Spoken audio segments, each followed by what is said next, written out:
So the question is about fasting, and of course, I come from a Jewish perspective, so I will say Shalom Aleichem, which is the Jewish equivalent of Assalamu Alaikum wa Rahmatullah wa Barakatuh. I'm honored to be a part of this program, and I think it's interesting to learn not only from our own religious traditions, but from the religious traditions of the other.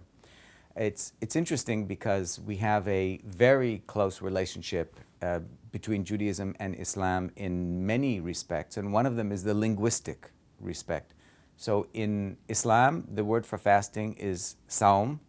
It's exactly the same word in Hebrew as well, pronounced slightly differently. We say usually som or som instead of saum, but it's the same concept. And the idea is of restraining from bodily needs for a period of time to kind of clear one's mind and to be in a state of more kind of spiritual openness in Judaism. Judaism, we have two different kinds of fasts. We have commemorative fasts, and we have the fast that is the most important fast in the year, and that is the fast for personal introspection and kind of spiritual development. And so let me just talk about that for a moment, because I think we'll find parallels between the two traditions that might be enlightening and of interest to us.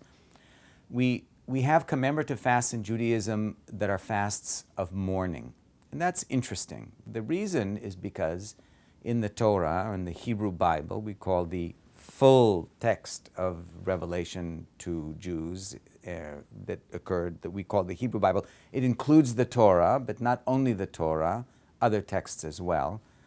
There are periods of time when the community as a community felt that it was sinning, it was moving in the wrong direction, and as a kind of spiritual cleansing to make a kind of atonement for itself, it would engage as a community in fasting.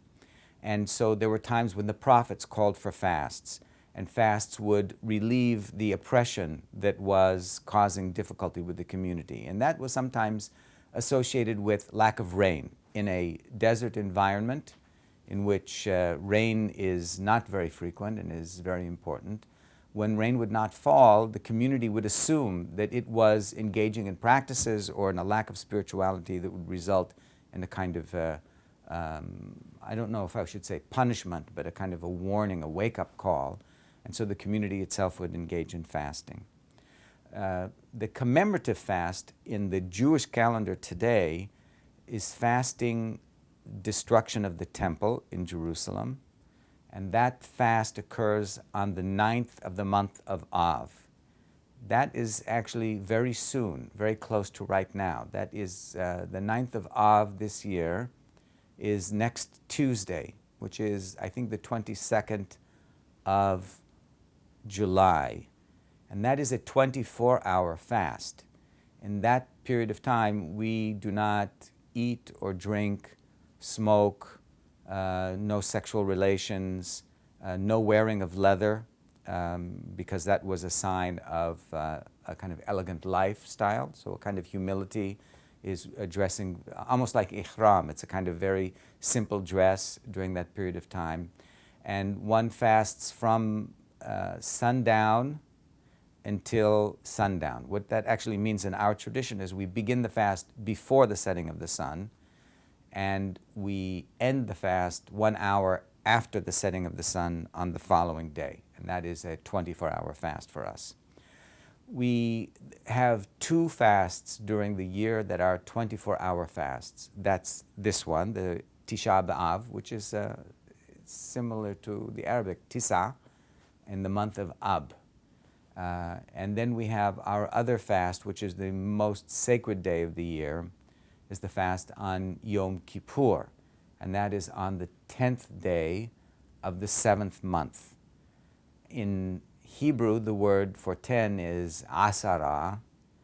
In Aramaic, which is a Jewish language, it is called asora. And many of you, I'm sure, are already recognizing the Ashura, because it is the equivalent to the ancient Ashura fast that some Muslims still, I understand, engage in this day, although it's not a compulsory fast, it's a voluntary fast.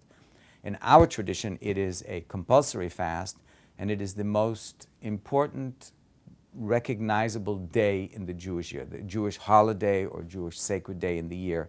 The most important one is the fast on Yom Kippur, which is the Day of Atonement. And on this day, we fast for, again, probably 26 hours altogether. Same kind of fast, no eating, no drinking, no sexual relations, simple clothing. We wear no leather belts or shoes. And we spend most of the day in the synagogue praying. There is a very long series of prayer services.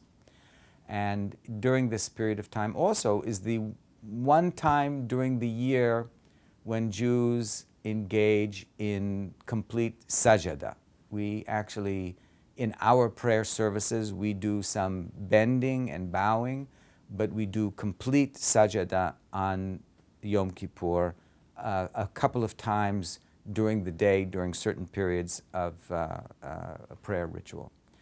And we feel that the fasting is very important because it helps us to understand better who we are as individuals, why are we here on earth, our relationship to God and our relationship to fellow Jews in our ummah. In Hebrew, we have a term, our community of Jews, which is the ummah, as you can tell, similar to the notion of the ummah. And also our relationship to humanity at large. What is our responsibility? Why are we here? What is our purpose in life? And in that particular context of Yom Kippur, we also think about our sins, because as human beings we make mistakes, we err.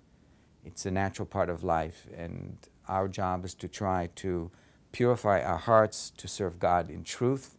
And when we're serving God in truth, we're serving humanity as well. So this one most important day for introspection.